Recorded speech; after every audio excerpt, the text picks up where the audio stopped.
આજે આપણે અંગ્રેજી વિષયની શરૂઆત કરીએ. જેમ ગુજરાતીની અંદર આપણે સડસડાટ બોલી શકીએ છીએ, તેમ અંગ્રેજી વિષય પણ વ્યવસ્થિત વાંચવા, લખવા, સમજવા અને સડસડાટ બોલવા માટે સૌથી મહત્ત્વનો છે ટેન્સ. ટેન્સ એટલે કે કાળ. આપણે એવું જાણીએ છીએ કે કાળ 3 પ્રકારના છે: વર્તમાન કાળ, ભૂતકાળ અને ભવિષ્યકાળ. પરંતુ દરેક કાળમાં એના પેટા પ્રકારો પડે છે. અંગ્રેજીની વાત કરીએ તો અંગ્રેજીમાં પણ વર્તમાન કાળ, ભૂતકાળ અને ભવિષ્યકાળ. હવે વર્તમાન કાળમાં 4 પ્રકાર: સાદો વર્તમાન કાળ, ચાલુ વર્તમાન કાળ, પૂર્ણ વર્તમાન કાળ અને ચાલુ પૂર્ણ વર્તમાન કાળ. એવી જ રીતે ભૂતકાળમાં પણ 4 પ્રકાર પડે: સાદો ભૂતકાળ, ચાલુ ભૂતકાળ, પૂર્ણ ભૂતકાળ અને ચાલુ પૂર્ણ ભૂતકાળ. એવી રીતે ભવિષ્યકાળની અંદર પણ 4 પ્રકાર પડે: સાદો ભવિષ્યકાળ, ચાલુ ભવિષ્યકાળ, પૂર્ણ ભવિષ્યકાળ અને ચાલુ પૂર્ણ ભવિષ્યકાળ. આપણે એક પછી એક ક્રમમાં કાળ શીખીશું અને આ કાળ જો તમે વ્યવસ્થિત સમજશો તો તમે પણ અંગ્રેજી વ્યવસ્થિત રીતે વાંચતા, લખતા, બોલતા શીખી શકશો. તો ટેન્સ એટલે કાળ, ક્રિયાપદ.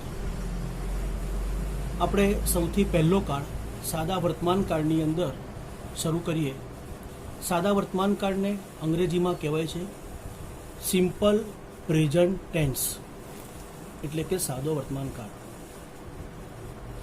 હવે કોઈ પણ કાળ ક્યારે વપરાય એને ઓળખવાની નિશાની શું, એની વાક્ય રચના શું, આ 3 વસ્તુ જો આપણે કાળમાં શીખીએ તો એ કાળની સંપૂર્ણ માહિતી મળી શકે છે. તો સૌથી પહેલાં સાદો વર્તમાન કાળ ક્યારે વપરાય એ જોઈએ. રોજિંદી ક્રિયા દર્શાવવા, રોજબરોજની ક્રિયા જે આપણે કરતા હોઈએ તે દર્શાવવા. સનાતન સત્ય, જે વસ્તુ સનાતન સત્ય છે, પૃથ્વી ગોળ છે, આ સનાતન સત્ય. તો એવા કોઈ પણ પ્રકારના વાક્યો. કહેવત કે સૂત્ર, H+O2 = H2O. આ કહેવત, સૂત્ર કે સમીકરણમાં પણ આવી શકે. જળ એ જીવન છે, એવા કોઈ કહેવત કે સૂત્ર. આ તમામ વસ્તુ દર્શાવવા સાદો વર્તમાન કાળ વપરાય છે. ફરીથી રોજિંદી ક્રિયા દર્શાવવા. સનાતન સત્ય, આખા વિશ્વમાં એ વાત સત્ય હોય એ દર્શાવવા. કોઈ કહેવત કે સૂત્ર દર્શાવવા સાદા વર્તમાન કાળનો ઉપયોગ થાય છે, જેને ટૂંકમાં સાવકા લખ્યું છે. હવે સાદો વર્તમાન કાળ, વાક્ય સાદા વર્તમાન કાળનું છે એ આપણને ખબર કેવી રીતે પડે? તો એના માટે થોડા શબ્દો છે નિશાનીના, જેમ કે એવરીડે, ડેઇલી, ઓલવેઝ અને ઓફન. આ 4 શબ્દોનો અર્થ થાય છે દરરોજ, હંમેશા. એટલે કે દરરોજની ક્રિયા દર્શાવવા આ સાદા વર્તમાન કાળનો ઉપયોગ થાય છે. તો વાક્યની અંદર આ શબ્દો હોય તો આપણને ખ્યાલ આવે કે આ વાક્ય સાદા વર્તમાન કાળનું છે. પરંતુ આવા શબ્દ ના પણ હોય તો પણ વાક્ય સાદા વર્તમાન કાળનું હોઈ શકે. એ કેવી રીતે? તો કે આ તો ફક્ત નિશાનીના શબ્દો છે, પણ કોઈ પણ કાળ ઓળખવો હોય તો એના માટે મુખ્ય વસ્તુ છે કે વાક્યમાં રહેલું ક્રિયાપદને ઓળખવું. દરેક અથવા કોઈ પણ વાક્ય, એનું ક્રિયાપદ, એનાથી જ કાળ ઓળખાય છે. ક્રિયાપદ કોને કહેવાય? તો કે વાક્યમાં જે શબ્દો છે એમાં જે ક્રિયાદર્શક શબ્દ છે, જે ક્રિયા કરવાની છે, એ શબ્દ એ ક્રિયાપદ કહેવાય. જેમ કે રમવું, લખવું, વાંચવું, જમવું, આ બધા શબ્દો ક્રિયાપદ કહેવાય. તો ક્રિયાપદને ઓળખવાથી આપણને કયો કાળ છે ખબર પડે. તો સાદો વર્તમાન કાળ હોય તો એમાં ક્રિયાપદમાં આગળ કે પાછળ શું લગાવવું, કેવી વાક્ય રચના, એ આપણે સમજીએ. તો સાદા વર્તમાન કાળની અંદર ત્રીજો પુરુષ એકવચન એટલે કે હી, સી અને ઇટ વાળા વાક્યમાં ક્રિયાપદની પાછળ એસ કે યસ પ્રત્યય લાગે. સાદા વર્તમાન કાળમાં ત્રીજા પુરુષ એકવચનમાં એટલે કે હી, સી અને ઇટ વાળા વાક્યમાં ક્રિયાપદની પાછળ એસ કે યસ પ્રત્યય લાગે. જ્યારે બાકીના તમામ પુરુષ અને વચન એટલે કે આઈ, વી, યુ અને ધે વાળા વાક્યમાં ક્રિયાપદનું મૂળ રૂપ લખાય છે. ફરીથી સાદા વર્તમાન કાળમાં વાક્ય રચનામાં ફક્ત એટલું જ જોવાનું છે કે જો વાક્યમાં હી, સી ને ઇટ હોય, હી, સી ને ઇટની જગ્યાએ જો કોઈ વ્યક્તિનું નામ હોય તો પણ એ હી, સી, ઇટમાં જ આવે. તો આ પ્રકારના વાક્યમાં ક્રિયાપદની પાછળ એસ કે યસ પ્રત્યય લાગે. જ્યારે આઈ, વી, યુ અને ધે વાળા વાક્યમાં ક્રિયાપદનું મૂળ રૂપ જ લખાય. આ જ સાદા વર્તમાન કાળની વાક્ય રચના છે. હવે હી, સી ને ઇટ વાળા વાક્યમાં એસ કે યસ લાગે તો એસ ક્યારે લાગે અને યસ ક્યારે લાગે એ આપણે સમજીએ. તો જે ક્રિયાપદનો છેલ્લો અક્ષર S, double S, SH, CH, X કે ઓ હોય તો ક્રિયાપદને ઈએસ પ્રત્યય લાગે છે.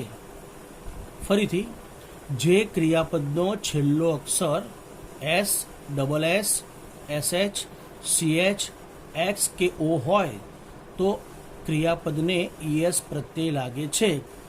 બાકીના ક્રિયાપદોને એસ પ્રત્યય લાગે છે. તો સાદા વર્તમાન કાળમાં 3 મહત્વની વસ્તુ જોઈ કે સાદો વર્તમાન કાળ ક્યારે વપરાય એ આપણે શરૂઆતમાં જોયું. રોજિંદી ક્રિયા, સનાતન સત્ય, કહેવત, સૂત્ર જો વાક્યમાં હોય તો સાદો વર્તમાન કાળ વપરાય. સાદો વર્તમાન કાળ દર્શાવવા એવરીડે, ડેઇલી, ઓલવેઝ, ઓફન જેવા શબ્દો આ નિશાનીરૂપ શબ્દો છે, જેનાથી આપણને ખ્યાલ આવે કે આ સાદા વર્તમાન કાળનું વાક્ય છે. કદાચ શબ્દ ના પણ હોય, ધારો કે હું જમું છું, હું દરરોજ જમું છું, આ બંને વાક્યો એક જ છે. દરરોજ લખું કે ના લખું, હું જમું છું એ દરરોજ જ જમવાની ક્રિયા છે. એટલે એવરીડે લખું કે ના લખું એટલે એમાં એવરીડે શબ્દ હોય કે ના હોય છતાં પણ સાદો વર્તમાન કાળ કહેવાય. તો કોઈ પણ કાળને ઓળખવાની એ નિશાની પછી મુખ્ય વાત છે કે એનો ક્રિયાપદ, એની વાક્ય રચના. તો સાદા વર્તમાન કાળમાં વાક્ય રચનામાં ફક્ત અને ફક્ત આટલું જ કે હી, સી અને ઇટ વાળા વાક્યમાં ક્રિયાપદની પાછળ એસ કે યસ પ્રત્યય લાગે. આઈ, વી, યુ, ધે વાળા વાક્યમાં ક્રિયાપદનું મૂળ રૂપ આવે. અને એવી જ રીતે જે ક્રિયાપદના છેલ્લા અક્ષરો S, double S, SH, CH, X કે ઓ હોય તેવા ક્રિયાપદને ઈએસ પ્રત્યય લાગે. બાકીના ક્રિયાપદને એસ પ્રત્યય લાગે. આટલું સમજ્યા પછી હવે આગળની વાત કરીએ તો સાદા વર્તમાન કાળની અંદર બીજી 2-3 વાતો પણ આવે છે. જેમ કે એવું બને કે વાક્યમાં ક્રિયાપદ જ ના હોય તો કેવી રીતે ઓળખવું? તો એના માટે કે જે વાક્યમાં ક્રિયાપદ ના હોય એટલે કે મૂળ ક્રિયાપદ ના હોય એ વાક્યમાં સહાયકારક ક્રિયાપદ હોય. દાખલા તરીકે is, am, are, was, were, will, shall, can, may, might, must, should, would, could. આમાંથી હેવ, હેઝ, હેડ જેવા ક્રિયાપદોમાંથી કોઈ પણ સહાયકારક ક્રિયાપદ હોઈ શકે. સહાયકારક ક્રિયાપદ એટલે મૂળ ક્રિયાપદ ના હોય તેવા ક્રિયાપદમાં સહાયકારક ક્રિયાપદ વાક્યને સહાય કરે. હવે સાદો વર્તમાન કાળ હોય તો એમાં સહાયકારક ક્રિયાપદ તરીકે ઇઝ, એમ કે આર વપરાય છે. અને આ સહાયકારક ક્રિયાપદ ઇઝ, એમ કે આરનો ઉપયોગ વ્યક્તિ કે વસ્તુના અસ્તિત્વ બતાવવા માટે થાય છે. વ્યક્તિ કે વસ્તુનું અસ્તિત્વ છે કે નહીં તે બતાવવા માટે સાદા વર્તમાન કાળમાં ટુ બીનું રૂપ કહેવાય એને. ટુ બીનું રૂપ ઇઝ, એમ કે આર વપરાય છે. જેમ કે હું શિક્ષક છું, તો મારું અસ્તિત્વ શિક્ષકનું બતાવવા માટે આઈ એમ અ ટીચર એટલે અસ્તિત્વ બતાવ્યું. તમે શિક્ષક નથી, you are not a teacher, તો અસ્તિત્વ ન બતાવવા માટે નોટનો ઉપયોગ થાય. પણ ટૂંકમાં સાદા વર્તમાનકાળમાં વ્યક્તિ કે વસ્તુનું અસ્તિત્વ બતાવવા માટે ટુ બીનું રૂપ વર્તમાનકાળનું ઇઝ એમ કે આર વપરાય. તેવી જ રીતે વસ્તુની માલિકી દર્શાવી હોય, માલિકી એટલે આ મારી વસ્તુ છે, આ તારી વસ્તુ છે, આ મારી પાસે છે, આ તારી પાસે નથી, માલિકી દર્શાવવા માટે સાદા વર્તમાનકાળમાં હેવ કે હેઝ વપરાય છે. અને તમે જાણો જ છો કે હી, સી અને ઇટ વાળા વાક્યમાં હેઝ આવે, આઈ, વી, યુ, ધે વાળા વાક્યમાં હેવ આવે. તો કોઈ પણ વ્યક્તિ કે વસ્તુની માલિકી છે કે નથી તે દર્શાવવા માટે હેવ કે હેઝનો ઉપયોગ થાય. ધારો કે મારી પાસે ગાડી છે, તો I have a car, have માલિકી બતાવે છે. તેની પાસે સાયકલ નથી, he has not a bicycle, તો માલિકી છે કે નથી તે દર્શાવવા સાદા વર્તમાનકાળમાં હેવ કે હેઝનો ઉપયોગ થાય છે. તે ઉપરાંત બીજા બે શબ્દો કેન અને મે સહાયકારક ક્રિયાપદ જ છે. આ શબ્દો પણ સાદા વર્તમાનકાળમાં વપરાય છે. કેન એટલે કોઈ પણ કામ કરવા માટે સમર્થ હોવું, અને મે એટલે પરવાનગી માગી શકાય અથવા તો કોઈ વસ્તુની સંભાવના દર્શાવવા માટે સાદા વર્તમાનકાળમાં કેન અને મેનો ઉપયોગ થાય છે. દાખલા તરીકે આઈ કેન રન, હું દોડી શકું છું. મે આઈ કમ ઇન સર, તો પરવાનગી માગવા માટે મેનો ઉપયોગ થાય. તે ઉપરાંત સંભાવના માટે મે બી રેઇન ટુડે, કદાચ આજે વરસાદ પડશે, આ દર્શાવવા માટે પણ મેનો ઉપયોગ થાય. તો કેન અને મે એ સાદા વર્તમાનકાળમાં વપરાય છે.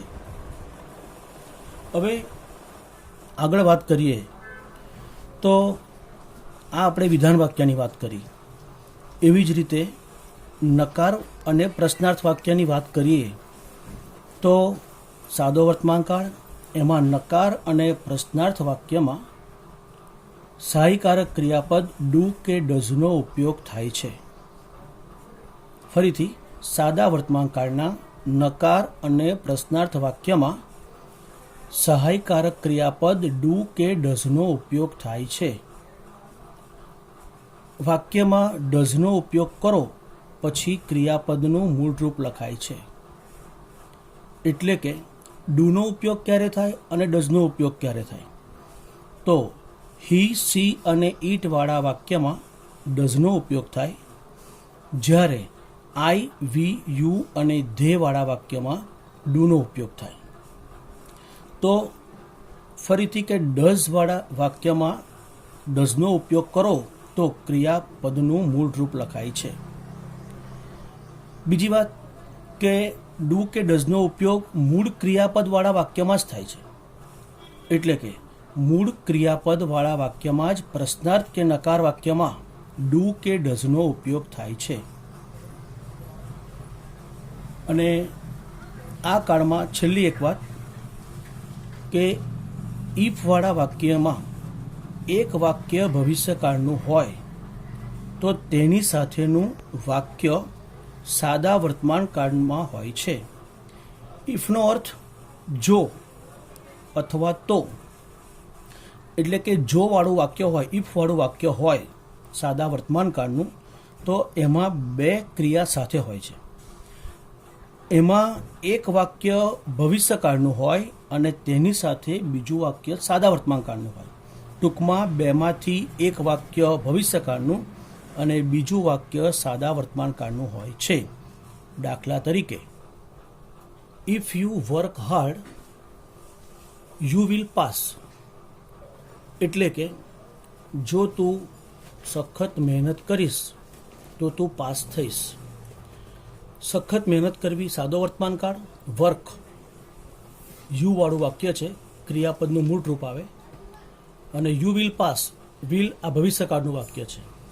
તો સાદા વર્તમાનકાળની સાથે સાદો ભવિષ્યકાળ ઇફવાળા વાક્યમાં આવે. તો સાદો વર્તમાનકાળ અહીંયા પૂરો થાય છે. જો તમને આટલો ખ્યાલ આવ્યો હશે તો સાદો વર્તમાનકાળ બરાબર સમજ પડી જશે. એની વ્યવસ્થિત સમજ માટે આપણે આ 10 ખાલી જગ્યાનો અભ્યાસ કરીએ. આમાં પહેલી ખાલી જગ્યા, વી ખાલી જગ્યા ટુ સ્કૂલ એવરી ડે. અમે દરરોજ શાળાએ જઈએ છીએ. ગો એટલે જવું. ટુ ગો, ટુ ક્રિયાપદની આગળ લખેલો શબ્દ છે, ક્રિયાપદ છે ગો, તો ગોનું રૂપ લખવાનું. તો આપણા વાક્યમાં આઈ વી યુ ધેમાંથી વી હોવાથી ક્રિયાપદનું મૂળ રૂપ આવે. સાદા વર્તમાનકાળમાં આઈ વી યુ ધેવાળા વાક્યમાં ક્રિયાપદનું મૂળ રૂપ આવે એટલે ગો લખ્યું છે.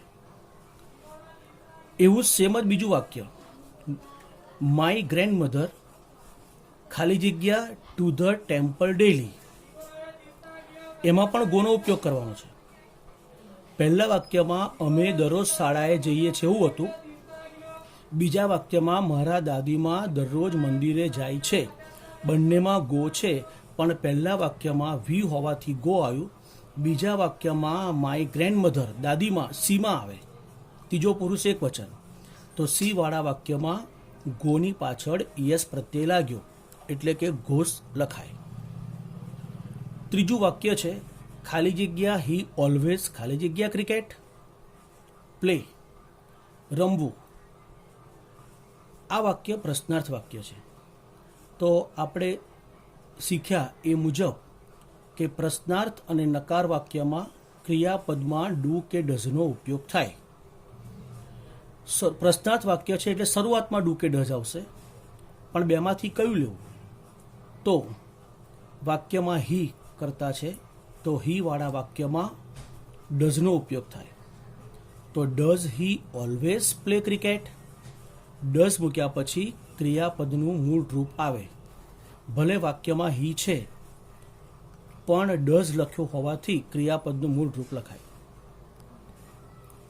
ચોથી ખાલી જગ્યા, માય ફ્રેન્ડ ખાલી જગ્યા નોટ ખાલી જગ્યા આન્સર. KNOW નો, નો એટલે જાણવું. મારો મિત્ર જવાબ જાણતો નથી. આ નકારવાચક વાક્ય છે. તો આપણે હમણાં શીખ્યા એ મુજબ જ સાદા વર્તમાનકાળમાં પ્રશ્નાર્થ અને નકાર વાક્યમાં ડુ કે ડઝનો ઉપયોગ થાય. તો આમાં માય ફ્રેન્ડ એટલે એનો કરતા હી બને, હી કહેવાય માય ફ્રેન્ડ. તો એની વાક્ય રચનામાં ડઝ આવે અને ક્રિયાપદનું મૂળ રૂપ KNOW.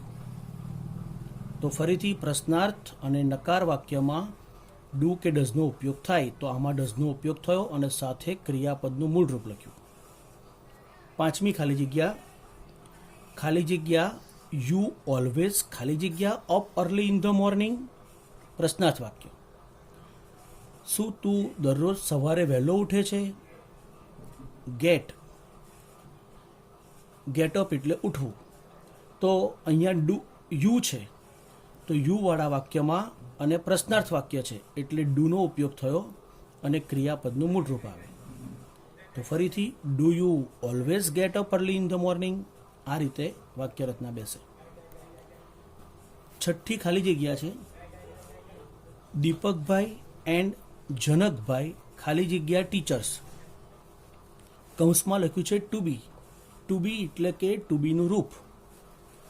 સાદા વર્તમાનકાળમાં ટુ બીના 3 રૂપ છે, ઇઝ, એમ અને આર, જે આપણને વ્યક્તિ કે વસ્તુનું અસ્તિત્વ બતાવે છે. તો અહીંયા દીપકભાઈ અને જનકભાઈ શિક્ષકો છે. તો આ બે વ્યક્તિઓનું અસ્તિત્વ બતાવવાનું છે.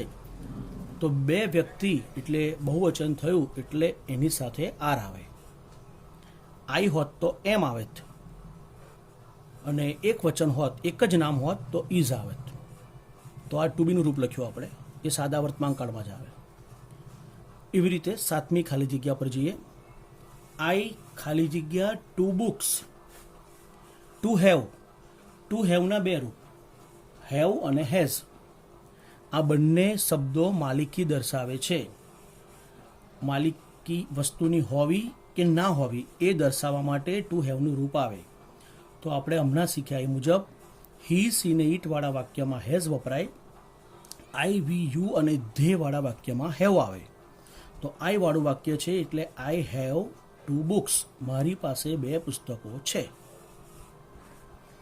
8મી ખાલી જગ્યા. ખાલી જગ્યા એવરી મેન 2 આઈસ. શું પ્રશ્નાર્થ વાક્ય છે? શું દરેક માણસને 2 આંખો હોય છે? પ્રશ્ન પૂછ્યો છે. પણ માલિકી વ્યક્તિ પાસે 2 આંખો હોય છે, માલિકી માટે પ્રશ્ન પૂછ્યો છે એટલે ટુ હેવનું રૂપ આવે. અને એવરી મેન પ્રત્યેક માણસ, એક માણસની વાત છે એટલે હીમાં આવે. તો હી વાળા વાક્યમાં માલિકી બતાવવા માટે હેઝનો ઉપયોગ થાય. તો હેઝ એવરી મેન 2 આઈસ. શું પ્રત્યેક માણસને 2 આંખો હોય છે? આ એનો વાક્ય રચના છે. 9મી ખાલી જગ્યા. ખાલી જગ્યા હી અ ડોક્ટર. પ્રશ્નાર્થ વાક્ય છે પણ કૌંસમાં લખ્યું છે ટુ બી એટલે કે ટુ બીનું રૂપ લખો. તો ફરીથી ટુ બીનું રૂપ સાદા વર્તમાનકાળનું ઇઝ, એમ કે આર. તો હી વાળું વાક્ય છે એક વચનનું એટલે એમાં ઇઝ, એમ કે આરમાંથી ઇઝ આવે. અને પ્રશ્નાર્થ વાક્ય છે એટલે શરૂઆતમાં ઇઝ આવે. તો ઇઝ હી અ ડોક્ટર. આ રીતને એની વાક્ય રચના બેસે. 10મી અને છેલ્લી ખાલી જગ્યા. ધ કાવ ખાલી જગ્યા 4 legs. ગાયને 4 પગ હોય છે એટલે કે ગાયની પાસે 4 પગ છે, માલિકી બતાવે છે. તો માલિકી ફરીથી ટુ હેવનું રૂપ, હેવ કે હેઝ બેમાંથી એક આવે. ધ કાવ, કાવ ઈટમાં આવે એટલે ઈટની સાથે હેઝ આવે. તો ધ કાવ હેઝ 4 legs. તો આ માલિકી દર્શાવતી ખાલી જગ્યા છે. આ રીતે આ 10 ખાલી જગ્યાનો આપણે અભ્યાસ કર્યો.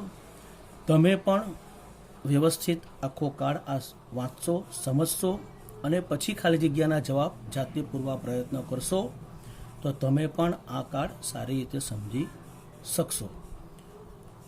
આવતા વિડીયોમાં બીજો કાર્ડ આપણે સમજીશું.